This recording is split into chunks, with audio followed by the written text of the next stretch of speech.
আকাশবাণী কলকাতা। সমীক্ষা। আজকের শিরোনাম শাটুলবাবু। লিখেছেন ভাস্কর দাশগুপ্ত। বরাবর যশের জৌলুস থেকে তিনি দূরে থাকতে ভালোবাসতেন, তবুও তাঁর প্রতিভার দীপ্তি আমাদের মোহাচ্ছন্ন করেছে। এমনই এক মানুষ রাধাপ্রসাদ গুপ্ত, যিনি কলকাতার আড্ডায় শাটুলবাবু নামে স্বনামধন্য। রাধাপ্রসাদ মুখ্যত একজন লেখক, অথচ সাকল্যে তিনি বই লিখেছেন ৩টি। তাও আবার তাঁর প্রথম বই বেরোয় ৬৪ বছর বয়সে। বস্তুত তিনি ছিলেন এক চলন্ত বিশ্বকোষ। তাঁর লেখাগুলি তাঁর বর্ণাঢ্য আড্ডা বচনেরই বিস্তার। পান্তা ভাত থেকে সুরা পানীয় বিষয়ে তিনি সমান ওয়াকিবহাল। অনেকেই বিশ্বাস করেন ফেলুদার সিধু জ্যাঠা চরিত্রটি তাঁর আদলেই গড়া। কফি হাউসের আড্ডায় তাঁর সঙ্গী ছিলেন সত্যজিৎ রায়, কমল কুমার মজুমদার, কুমার প্রসাদ মুখোপাধ্যায়ের মতো দিকপালরা।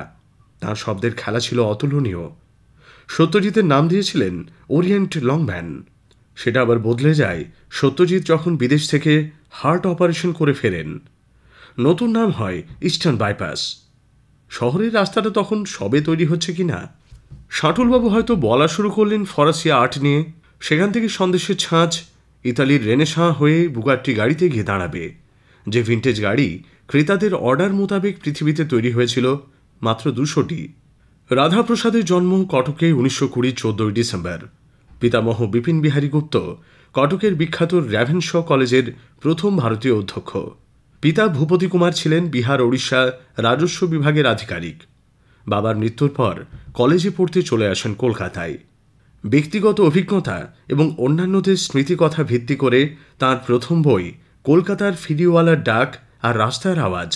সে বইয়ের পাতায় পাতায় চমক। জাতকের কাহিনীর সূত্রে উনি হদিশ দেন বুদ্ধদেব এক পূর্বজন্মে সেরি রাজ্যে কলসি ফিরি করতেন।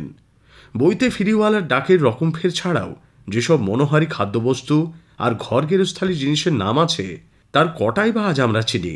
বালান্ডার মাদুর, বাঁদিপোতার গামছা, মানকড়ের কদমা, অম্বিকে কালনার গুপো সন্দেশ আর শুকো দই, যা নাকি ভাঁড় উল্টোলেও পড়ত না।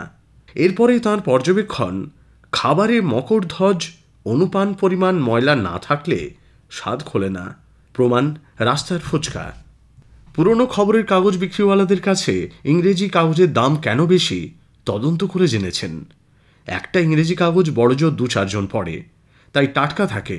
কিন্তু একটা বাংলা কাগজ নিদেন পক্ষে ১২-১৪ জন পড়ে, তাই বেশি জখম হওয়ার জন্য দর পড়ে যায়। গল্প পাঠের সুখ নিয়ে পড়া যায় তাঁর মুদ্রণ শিল্পের রীতিকথা। ১৫৫৬তে ছাপা গুটেনবার্গের বাইবেল, যা ছাপা বাঁধাইয়ের উৎকর্ষে আজকের মানদণ্ডেও অপ্রতিদ্বন্দ্বী। ৮৬৮ খ্রিস্টাব্দে ছাপা বৌদ্ধ শূন্যবাদের হীরকসূত্র চীনে অনুবাদ, ১৪ ফুট আড়ে এবং ২ ফুট বহরের সে বই। শাটুলবাবুর বর্ণনায় এসব আমরা চর্মচক্ষে যেন দেখতে পাই। কথা প্রসঙ্গে শিল্পী সালভাদর দালিকে উদ্ধৃত করে উনি বলেছিলেন, জীবন বড় ভালগারলি নর্মাল। তাই তিনি নতুন শব্দ আর ভাবনা আমদানি করে সেই অশ্লীল স্বাভাবিকতা দূর করতেন। চলচ্চিত্র বোদ্ধা তাঁর বয়ানে সিনেমা গেঁড়ে। একজন কতটা বোকা বোঝাতে তাঁর ব্যাখ্যা, লোডশেডিংয়ে কালীঘাটে গেলে তাকে পাঁঠা বলি দিয়ে দেবে।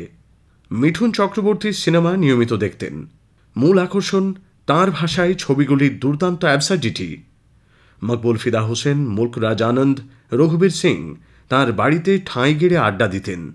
বিশিষ্ট মুদ্রা ও শাল সংগ্রাহক অভিনেতা বসন্ত চৌধুরীর সঙ্গে বই দেয়া নেয়া চলত। রান্নার বিষয় লিখতে বসে জানিয়ে দিতে পারতেন বাংলার সবচেয়ে পুরনো রান্নার বই পাক রাজেশ্বর।